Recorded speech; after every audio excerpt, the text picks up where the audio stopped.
नमस्कार, आप देख रहे हैं प्लैनेट न्यूज इंडिया। मैं हूं आपके साथ प्रिया सिंह। आज की बड़ी खबर आपकी घरेलू जिंदगी, आपकी किचन और आपकी जेब से जुड़ी हुई है। जरा कल्पना कीजिए, आप सुबह सुबह गैस पर चाय बनाने के लिए किचन में जाते हैं और आप पाते हैं कि आपका सिलेंडर बिल्कुल खाली है और नया एलपीजी गैस सिलेंडर मिलने की उम्मीद ना के बराबर है।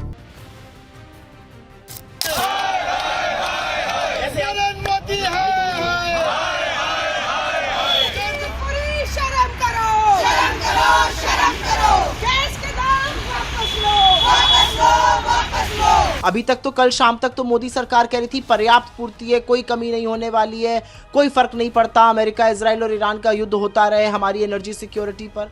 अब असलियत यह है कि 60 रुपए एक बार में दाम बढ़ा है घरेलू एलपीजी सिलेंडर का और कमर्शियल का 115 रुपए। किस बिल में छुप गए ये सब लोग? जी हाँ, देश भर में हमारे भारत में एलपीजी गैस का एक बड़ा ब्लैकआउट दस्तक दे रहा है। जहां मिडिल ईस्ट में चल रहे कोराम के बीच हमारे सप्लाई रूट्स भी काट दिए गए हैं। इस बीच सबके दिल में एक बड़ा सवाल है, क्या ये अफवाह है या फिर वाकई सरकार हमसे कुछ छिपा रही है? या आने वाले अगले 15 दिनों में क्या वाकई देश के आधे घरों में चूल्हा जलना बंद हो जाएगा? आज प्लैनेट न्यूज इंडिया की स्पेशल इन्वेस्टिगेशन रिपोर्ट में ये जानेंगे, इसलिए बने रहे अंत तक। चलिए अब जरा सा गणित समझ लेते हैं। क्या आपको पता है कि पिछले एक महीने में कीमतों में क्या अंतर आया है? इस टेबल पर नजर डालिए।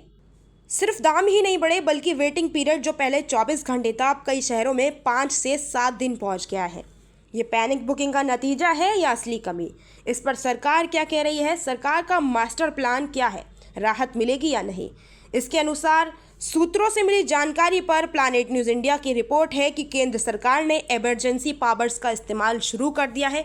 डोमेस्टिक आउटपुट रिफाइनरियों को भी आदेश दिया है कि वे अपना एलपीजी प्रोडक्शन 10% तक बढ़ाएं। नए रास्ते भारत अब कतर और सऊदी के अलावा 40 नए देशों से ऑयल और गैस सोर्स करने की कोशिश में है। पैनिक कंट्रोल एजेंसियों को सख्त निर्देश दिए हैं कि बिना जरूरत की बुकिंग कैंसिल की जाए। हमने जब आम जनता से बात की तो दर्द साफ झलक उठा। एक गृहिणी ने कहा, महंगाई पहले से ही कमर तोड़ रही है, अब सिलेंडर ही नहीं मिलेगा तो क्या हम फिर से लकड़ियों पर खाना बनाएंगे? तो अब आपको क्या करना चाहिए? पैनिक ना करें, स्टॉक जमा ना करें, बल्कि किल्लत और बढ़ती है। विकल्प तलाशें, अगर मुमकिन हो तो इंडक्शन कुकटॉप या सोलर कुकर का बैकअप रखें। सतर्क रहें, किसी भी ब्लैक मार्केटिंग की शिकायत तुरंत संबंधित विभाग को दें। गैस का ये संकट सिर्फ एक सप्लाई चेन की समस्या नहीं है, बल्कि हमको याद दिलाता है कि हमें कितना एनर्जी इंडिपेंडेंट होने की जरूरत है। देश में क्या हो रहा है और इसका असर आपकी जेब पर कैसा पड़ रहा है, इसकी हर अपडेट हम आप तक लगातार लाते रहेंगे। लेकिन इस वीडियो को ज्यादा से ज्यादा लोगों तक शेयर करें ताकि लोग पैनिक ना हो और ज्यादा से ज्यादा जागरूक बने। तब तक के लिए बने रहे प्लैनेट न्यूज इंडिया के साथ। जय हिंद।